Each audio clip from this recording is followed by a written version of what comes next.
Efendim bu oturumda moderatörümüz olan Özer Özkantar'a sözü bırakıyorum. Buyurun hocam. Hi again. Welcome to International Symposium on Cinema and Philosophy, again and again. We will go on with our valuable keynote speaker, Patricia Pisters, and her speech is gonna be Thinking with Fire, Elemental Philosophy and Media Technology. But before our presentation starts, I want to give a very short information about her academic career. So, Patricia Pisters is a professor of media studies with a specialization in film studies at the University of Amsterdam. From 2015 until 2019, she was director of research at the Amsterdam School for Cultural Analysis of the Faculty of Humanities. She is a member of the Royal Netherlands Academy of Sciences, of the Royal Holland Society of Sciences and Humanities, and of the Academy of Europe. As a film philosopher, her work investigates the idea of the brain as the screen in relation to neuroscience, psychiatry, and psychedelics. Another field of research investigates media ecologies, eco-critical media, and elemental media. Her latest book is on the poetics of horror in the work of a new generation of women directors. So, Professor Pisters, we're waiting your speech. Thanks a lot in advance. Thank you. Thank you for the invitation. I have a PowerPoint to share, which I'm going to try to make work now. So, I hope you can see this. Yeah, we can see your presentation. Okay. Thanks a lot. Great. All right. So what I would like to share with you indeed is part of a new research project which has to do with thinking with the elements. And I will be focusing, as you can see, on thinking with fire. So much of what I'm going to share is really work in progress. And I'm going to mention a few of the things and thoughts that I have encountered. And then we can see maybe in the discussion what that would mean for our conversations. And I think I need to share another screen because this does not work. So I'll try another one. I couldn't move in the other, so. Oh, yeah, this works. All right, so first to situate a little bit my talk today, elemental philosophy and elemental media are actually on the rise. It is really a type of scholarship that has been written about or is been conducted these days quite a lot. And I just want to mention a few few of the works that have inspired me in my thoughts.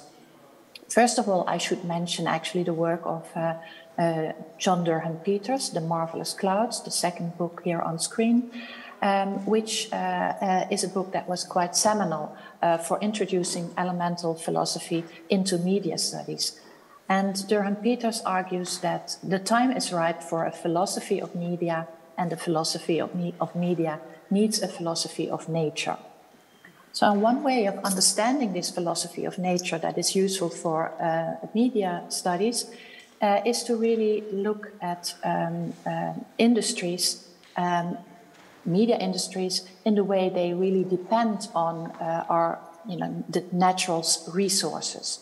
So we can think of media as resource images, as Nadia Bozak does, or we can look at the raw materials that are necessary to conduct or to make media, as Jussi Parikka does. And so all these studies have been looking at a very materialistic way in which we can understand media in relation to our nature. Elemental philosophy is also in itself on the rise again. It has been always part of philosophy, but to think about and with earth, water, fire, and wind, or in Chinese philosophy, to think also about metal and wood as really fundamental elements in our being and even in our thinking is really something that we have to return to. One last work that I want to just briefly mention is Wild Blue Media as an example of a media scholar who thinks with water, and her subtitle is also Thinking Through Seawater. And in this book, Melody Dew demonstrates that the cool and opaque epistemologies of seawater can be considered as a medium of non-human perception. And this idea of non-human perception, again, is something that is really interesting and important, that the elements can teach us something about. So this is just to situate some of the thoughts that I'm going to unfold. And before I really dive into it, I also want to actually mention a few other contexts that are simmering on the background of what I'm talking about. So one is related to media studies again, and that is infrastructure studies, which is part and parcel, I would say, actually of elemental media.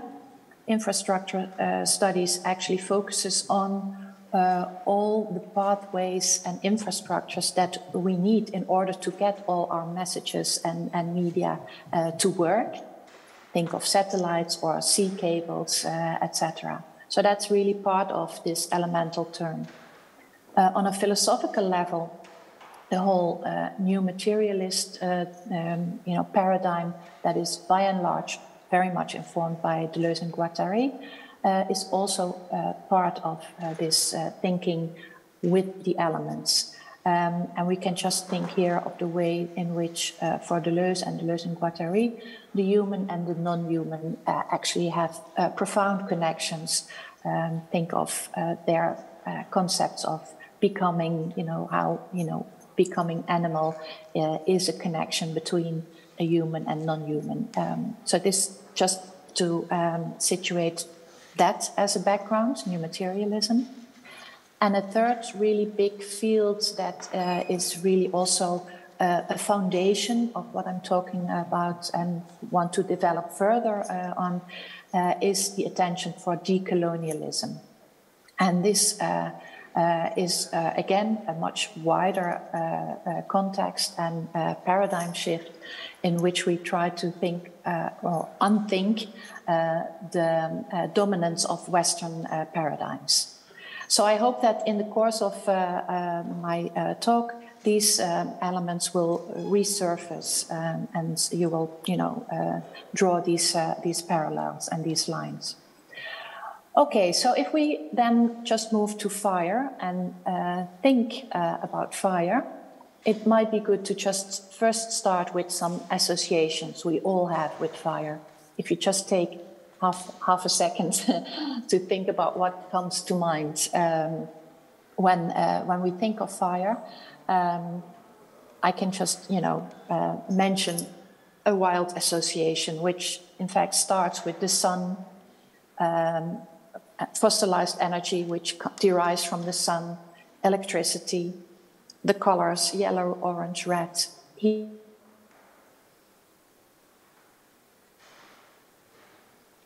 Danger, unpredictability, playing with fire, prohibition, destruction, purification, rebirth, phoenix, transformation, transience, domestication of fire, wildfire, fire of gods, Hestia, Vesta versus Hephaestus and Vulcan, Hermes, Mercurius, Prometheus and Icarus, Sita and Radha, the fire dragon, and we can go on and on and on.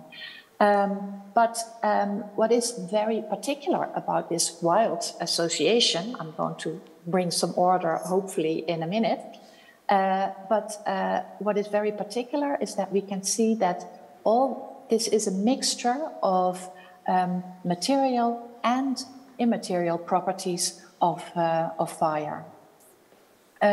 So how can we then think of fire as a medium? And first of all, I would like to keep this distinction between material and immaterial on the one hand, and then of course it's all fundamentally related. But for the sake of the argument, I want to look at fire as a material medium on 3 different levels. One is to look at what John Durham Peters has called fire as a tool of tools, as a meta-medium. But there is also the element of fossilized energy or image as a fossil image of the sun, and to think about heat and fire as environmental plasma. I will just briefly go through these 3 different layers. So, pyrotechnics, let me see. Yes. When we think of fire as a material medium, again, John Durham Peters says something very important. He says, fire is a medium because it's an enabling environment for ash and smoke, ink and metal, chemicals and ceramics. Teamed with technique, fire makes matter malleable. So what Peters here argues is that fire is a medium in itself, but it is also used to create other media, whether they are tools or whether they are inked or ashes that can, again, transpose information. And he also indicates, like all media, human fire is an ensemble of natural elements and cultural techniques, a means for creating other means. Fire is the mother of tools as well as a tool itself, a medium as well as the precondition for almost all human-made media. Fire is a meta-medium. Okay, so if we have that level of fire as a meta-medium, we can then look at the second element of the materiality of fire as a medium, which is actually argued by Nadia Bozak in her book, The Cinematographic Footprint. And in this book, Bozak actually looks at, she starts with this image from Nanook of the North, and she argues we must first locate the heart of cinema, its fuel and perhaps even its spirit, which is the sun. So the sun is really a most important source of fire. And the fossil image, she argues, is the locus where geology, industrial civilization, and cinematic history intersect into a fusion that can all be traced back to the light and energy that comes from the sun. And she starts her book with this image, and she argues here, talking about this image, the relationship between moving images and the natural resources that sustain them, the relationship between the biosphere and cinema's need for its energy are contained in a photograph taken by Robert Flaherty in 1922 of an Inuk hunter, Alakarialak, now known as Nanook of the North. She actually argues and returns to Dudley Andrews' essay, The Roots of the Nomadic, when she describes this image, where actually Dudley Andrew already argued that what we see here is actually the seal, we see, and the seal hunter and the camera, all being defined as a mobile, subaqueous source of oil. And actually, so the oil of the seal is used to energize the lamps of the projector. The seal is also used to energize the body of the hunter. So it's all connected. So it's about this connected energy network, a circular economy of energy. And in this, film takes part. Film is something intractably luminous, measuring in one way or another our civilization's control of the sun in the form of the fossilized sun or carbon that we have captured, refined, and duly exploited. So it's in this sense that another element of the materiality of fire as fossilized energy is part of cinema and of media culture more largely. And then a final material element of fire is heat. So fire as in what David Macaulay calls environmental plasma. So in his book Elemental Philosophy, Macaulay argues heat and cold are elemental because they greatly condition the environmental plasma in which we dwell and through which we evolve and move. The media of air, water and land that constitute an ambient setting or stage for ecological change, geological processes, cultural life. Fire, as associated to the temperature of the climate we dwell in, equally operates on our bodies and minds.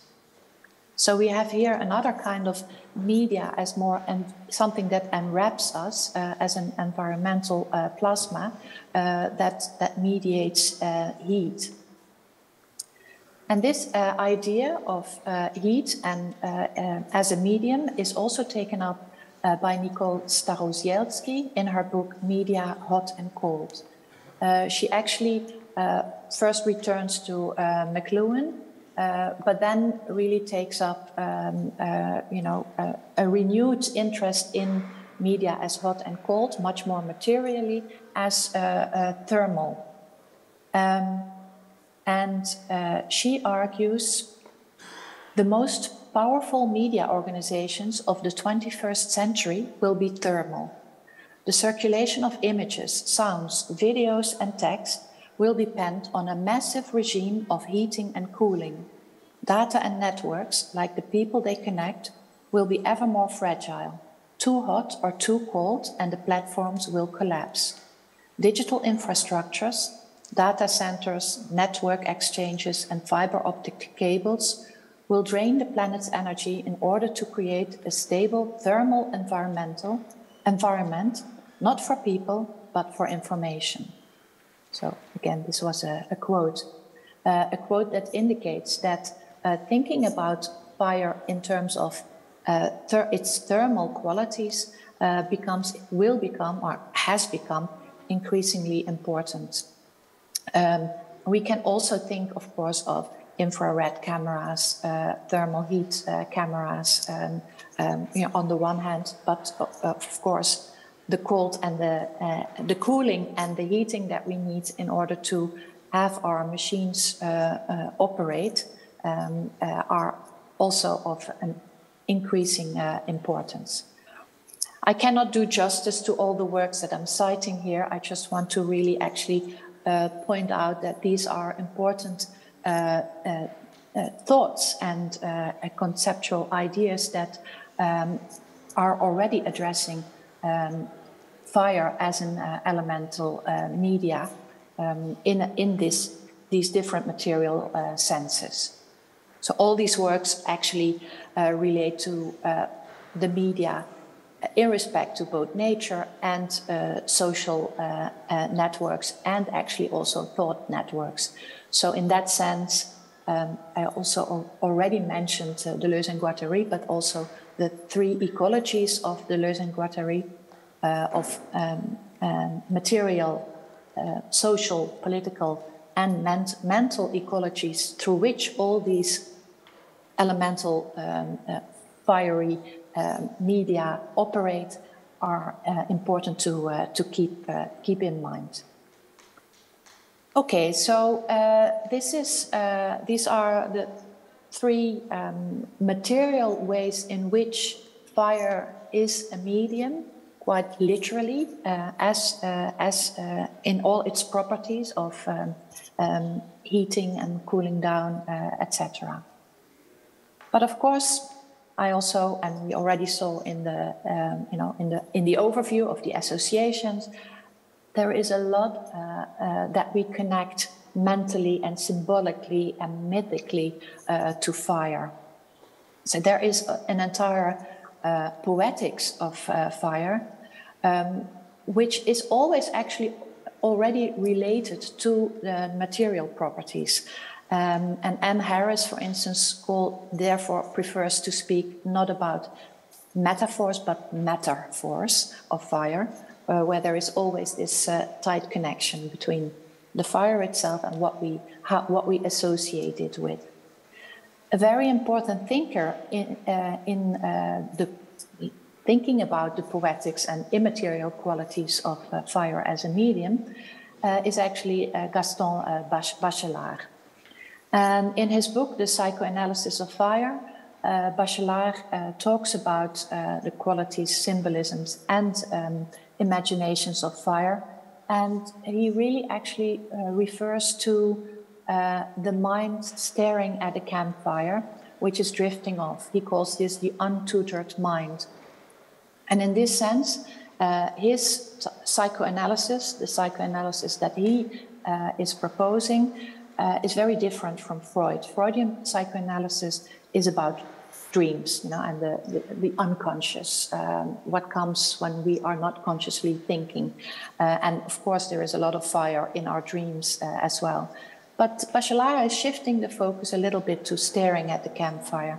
And he actually distinguishes mythic fire complexes. So he's not talking about the Oedipus complex, but he actually develops several, and I will mention 4 different complexes.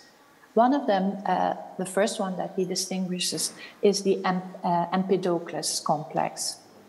And this has to do with the ways in which fire inspires awe, inspires respect, and also inspires maybe a desire for annihilation. And Empedocles was the Greek philosopher who allegedly jumped into the crater of the Etna, and therefore he calls this the Empedocles complex. So it has to do with the first awe-inspiring dimension that we think of when we think of fire. Another complex that he distinguishes is the Prometheus complex. And this has to do with fire and knowledge, and especially the knowledge that is forbidden. So Bachelard argues that the fire actually is governed by a general prohibition. Think of, he says the first thing we learn about fire is that we should not touch it. And then think of the child, stealing matches, wanting to make, secretly a fire, even though it's forbidden. So the Prometheus complex is what Bachelard actually calls the Oedipus complex of life of the intellect. So it's not governed by, driven by sexual knowledge, as is the Oedipus complex. And we all know that story and how Freud has developed that into a general psychological structure. But Bachelard brings in the Prometheus complex, where all our knowledge is actually based on what he calls a clever disobedience. We have to transgress in order to gain more and new knowledge. Okay, the third complex that he then distinguishes is the Novalis complex. This does has to do with sexualized fire and with the knowledge of intimacy and sexuality. And here again, Bachelard does not go back to Oedipus and the primal scene where the child sees the parents making love, and which sets in the complex. But he calls this the Novalis complex after the Romantic poet, who actually goes back to the primitive ideas of making fire, which is always based on, the first way of making fire is rubbing sticks, which is a sexualized kind of act of nature. Electricity and the rhythms of electricity also relates to this idea of electrifying and being on fire in a more sexualized or romantic way. So this is related to Novalis.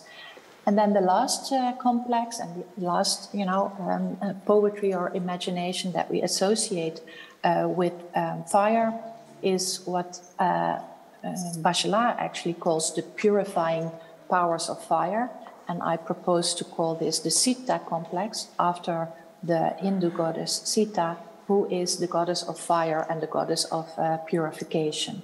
But we do know that fire has to do with destruction and rebirth. It has to do with the idea of purification. So these are the four complexes that I want to now elaborate on a little bit more in connection to some films. And I'll just check if how I am in time. Okay, so I will not show any trailers because probably that will take too much time. But for each of these four complexes, I have one particular film that is actually governed by one of these four complexes. They, of course, are never standing on their own in themselves. There's always connections, but there are clear dominances. So it's a recent film, Sarah Dose's documentary Fire of Love. It's actually a film that really invites us and actually gives us the experience of what it means that we are actually fire's doing, that we are so close to fire actually. This film is the film of two volcanologues who are, they also fell in love themselves with each other, but basically they're bound by their love for volcanoes. And all their life they visited volcanoes, always came very, very close to the volcanoes, and always took cameras with them to film and to gain deeper knowledge of volcanoes. Their research has actually given us a lot of information about volcanoes and saved a lot of lives because we know much more about when and how to read the signs of the volcano. But they also were actually swallowed by a volcano themselves in 1991 on Mount Unzen's eruption while they were at work. The filmmaker Sarah Dose argues about these, Katja and Maurice Kraft, they are called, the volcanologues. She argues, she says, the way that they live their life and the way they shot their material also allows others to enter into a relationship with volcanoes in their own way. Whether it's just through curiosity or by perceiving, it's the ontology of volcanoes, so to speak. So this is what is being filmed here, the ontology of volcanoes reigned by the Empedocles complex, which really inspires this awe for this primordial fire, but also how to deal with fire. And this dealing with fire is an increasing problem that we are facing, climate change, wildfires are ramping everywhere. They have increased over the last 10 years to quite alarming degrees. And I think all these elements are part of, having to deal with with Empedocles, being in awe for fire and knowing how to deal with fire. I just want to briefly mention a film, Only the Brave, by Joseph Kosinski, which is a film that deals with firefighters who all actually, like the volcanologues, die on their duty. But what I really want to bring in, especially in this context, is, and this has to do with the whole dimension of decolonizing knowledge in these elemental terms. This is the fact that increasingly and slowly but surely, there is a new reappreciation for indigenous fire management and cultural burnings, which is a knowledge that has always been there, that was forbidden or pushed away in favor of modern firefighting techniques, but that actually is a technique that now in many places in the world are being relearned. And so I think this is another element of the Empedocles complex to, relearn how to deal with fire. And this is an important aspect of decolonizing elemental media studies. Okay. I'm moving to the second complex, the Prometheus complex. And here we can look at fire as a form of combustive knowledge.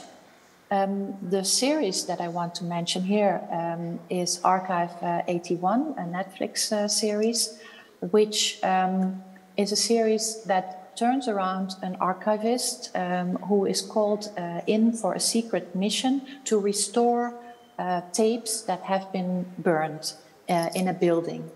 And actually, through this story of the archivist, the tapes that he restores actually transport us back into the 1990s. And through these 1990s images that we also see in the series, yet other doors to other secret knowledges are being opened. The way in which I think this is an interesting complex to bring in connection to media studies is when we actually, as in the series is proposed, go back to the archives. And I'm thinking here of archival work that is done by artists who go back to the archive to, I call it the rekindling of archival knowledge, but to go back and find images that have actually never been brought to the fore. For instance, the work of Sarah Pearce and John Akomfra are both works that go back to official archives and find, for instance, images of migration, different type of images that we are used to in dominant media culture, and really bring and rewrite actually history by adding new perspectives, by adding different types of knowledges. This is something that in going back to Archive 81 is not exactly done. The type of knowledge that is brought back in this series is more secret, alchemical and esoteric kind of knowledge, which is interesting in itself. But I think the more political dimension that I just mentioned of reopening and finding new images or hidden images in the archive is of fundamental importance. As I said, in Archive 81, it's more alchemical, esoteric kind of knowledge that is brought back. In the series, it's imagined esoteric knowledge, but there is a whole dimension, I'm skipping this, of alchemy that in itself is also very interesting to reconsider in connection to media.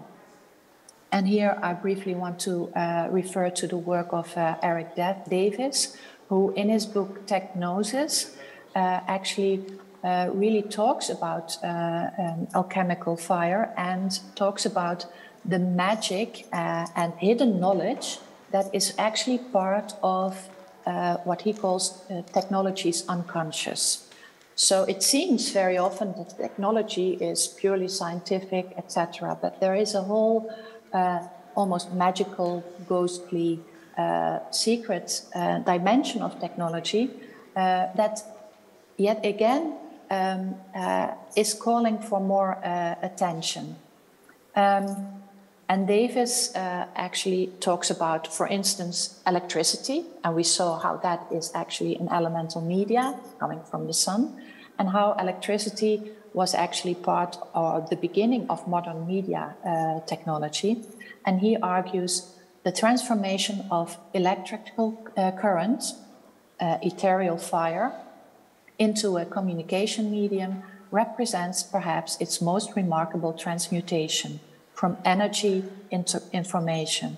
So how fire and energy transmutes into information and other kind of context that we can see and read, it has something to do with these esoteric traditions and alchemical fires.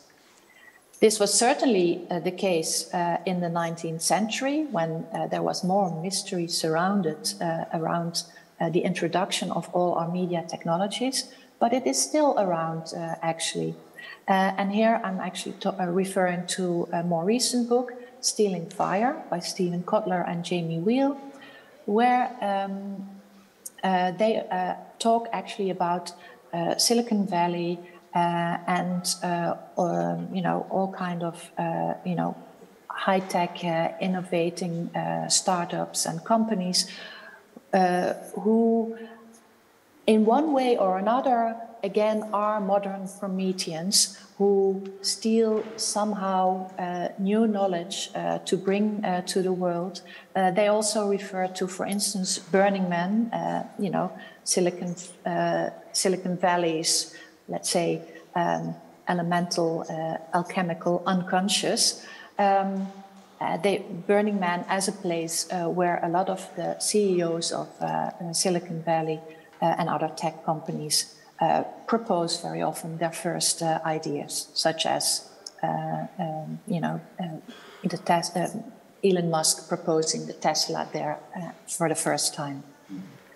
So it's still around, this Promethean complex. I'm going now very quickly, if I still have time, to the last two complexes.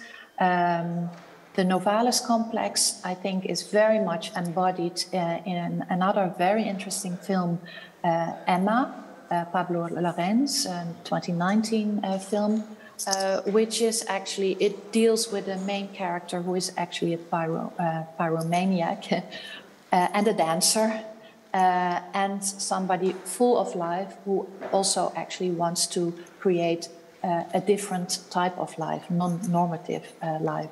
And we could actually see here that this film is another form of electricity, body electricity, dancing the body electric. What we see happening in this film is that the main character, through dancing and through her relation to other characters, is looking for pansexuality, but also to create a different type of family. And at the end of the film, we actually see her with her child and, let's say, 3 different parents. And she has somehow, it's an enigmatic film full of life, vitality, transgression, looking for different types of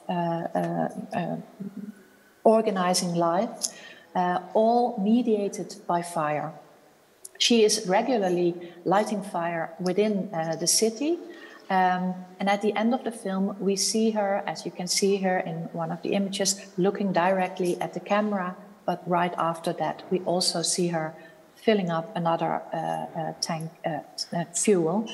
So she will continue probably to keep on trying to transform life and dancing this electrifying body.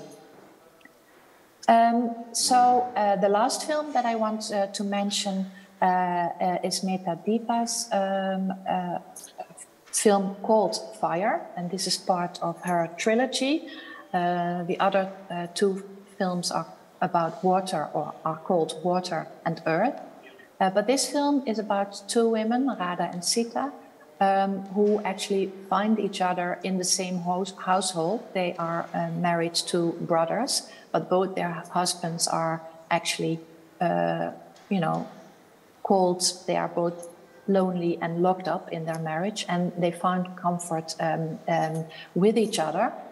This causes a lot of, anger, and at the end of the film, one of the women is, catching fire, and she becomes like a modern-day Sita goddess, who in the end of the film is also purified. So this film, we can argue, and this actually inspired me to call this purifying fire the Sita complex. It deals with destruction and rebirth. It also deals with fiery debates, and because when the film came out, not everybody could appreciate its transgressive, but actually loving kind of a message. The film passed censorship. They all, the censors thought this film was, was following all the rules. But the Shiv Sena Hindu Nationalist Party really attacked the film, the posters, the theaters, set fire and made demonstrations when and if the film was screened. So this part, the fiery debates that films can create, is part of thinking with fire in connection to media.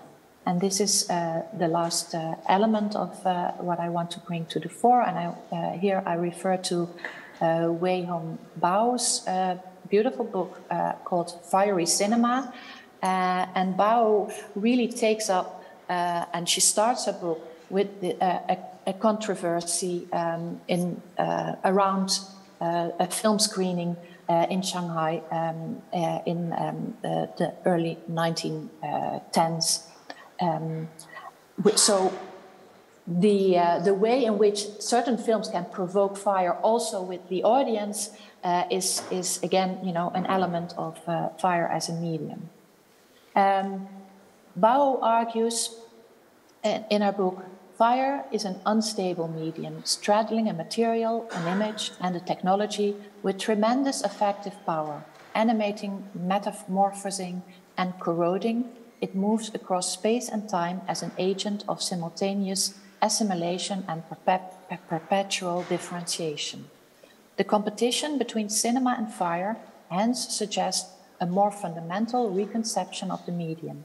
It is a notion of the medium as a mediating environment.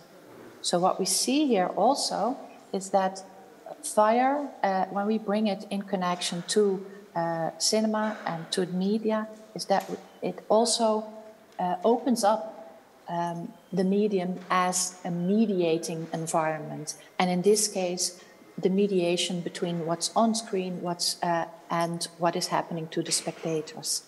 And that can cause actual, real fire. So fire is very much an effective medium, which an effective medium and as a mediating environment, which has the power to stir passions. It can frame and mediate perception and mold experiences.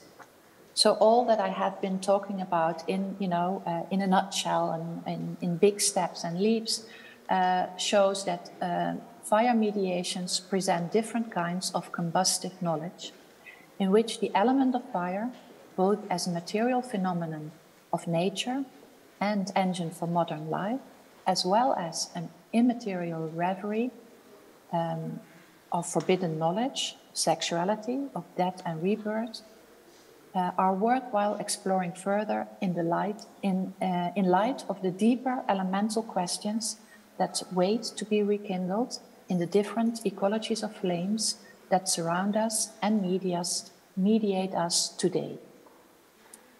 Okay. And that's what I wanted to share with you. Thank you so much for this inspiring presentation. Thanks a lot. Ooh, I have fire of the sun now coming in through a window. Yeah. I'll just close, hang on, I'll close some curtains. Sure.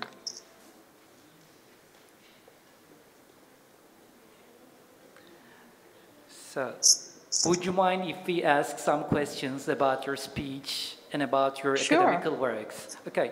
Sure. I'm going to start with the first question. Actually, this is a question from me.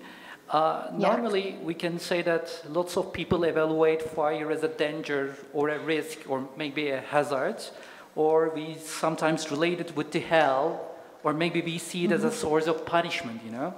What do you think about the positive connotations of fire in modern cinema?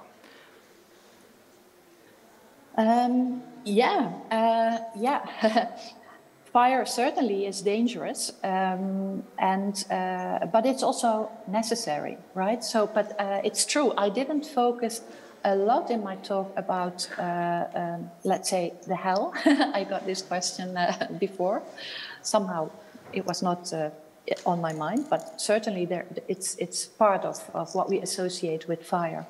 The positive elements, I think, is that if we just look at the primordial fire to start with, the sun, there wouldn't be any life without the sun, you know. So it's essential, and that's, you know, it's something in that sense. It's affirmative, it's positive. We need the warmth of the sun. We need the energy that the sun gives us. Things need light to grow. So all that, I think, is very positive. But of course, there is much more to it, because then that light is captured not only in our bodies, but also in our objects, in the earth itself, in the elements that we extract from that and then transform that further into our media.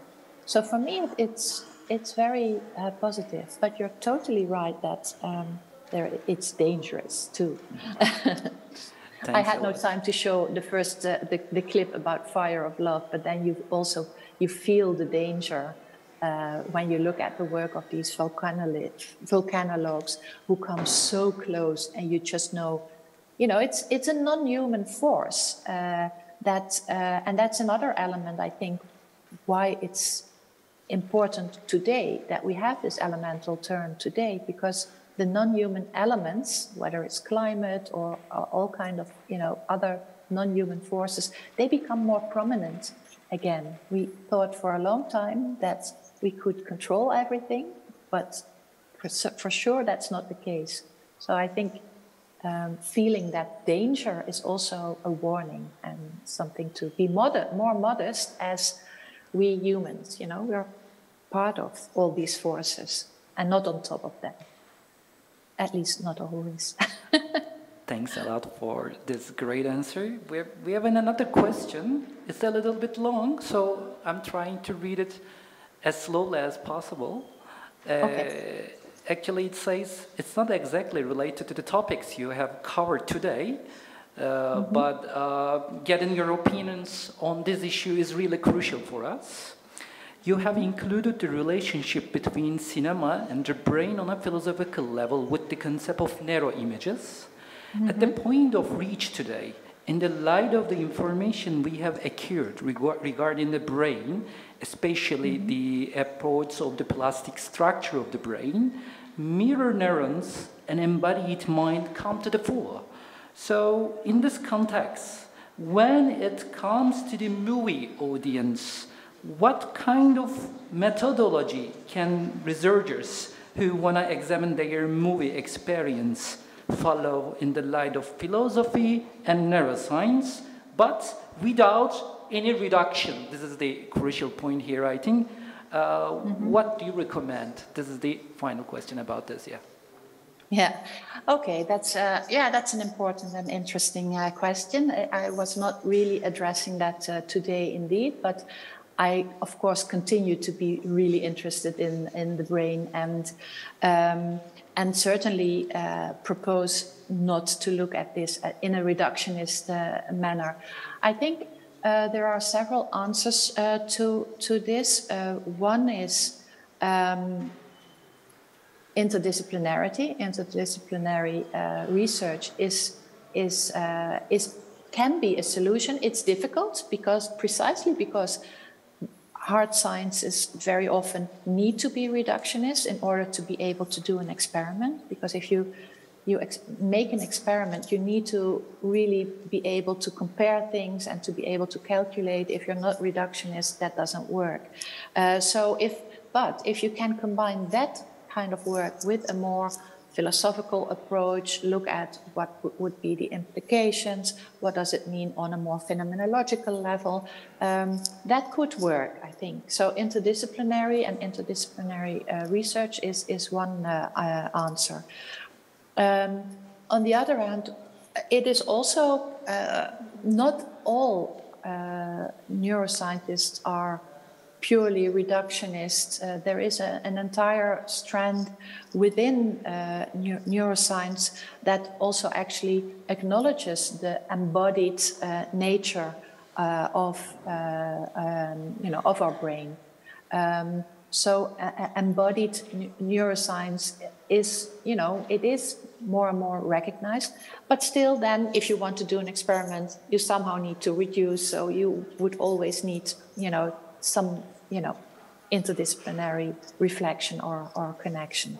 So in fact, maybe that would be the real answer. We need to talk to each other and see what are the limits of each of our the different types of knowledge that we can put on the table, and see how that combines and how we can learn from each other. In fact, that was a little bit what I was trying to do in my book, The Neuroimage. I looked at findings of neuroscience and then look at, so what does this mean for understanding cinema?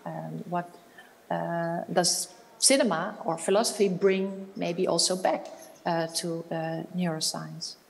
I don't know if is that an answer, more or less?